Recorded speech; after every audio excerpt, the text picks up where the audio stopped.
To change your different gauge clusters, you go to screen layout. You have 3 gauge styles: simple, modern, and classic.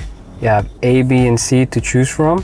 Start simple, gives you all these different styles. You can also link to drive mode as well.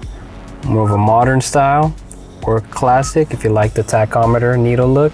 And you go to screensaver.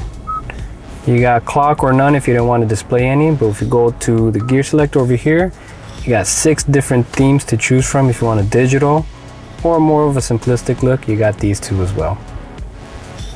You go to split screen right here too as well, to see if you want to show your maps or the hybrid system of your car, the weather, sports, passenger talk if you want to talk within the cabin, the compass, and the clock as well.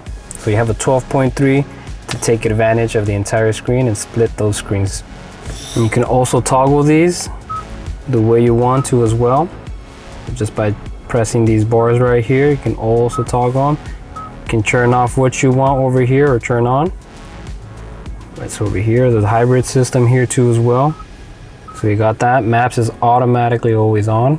So you got that here too as well. And if I press the home screen, you got these settings right here too as well. If you want to see your widgets, press the maps, and then you can scroll from here if you want to right there. See that?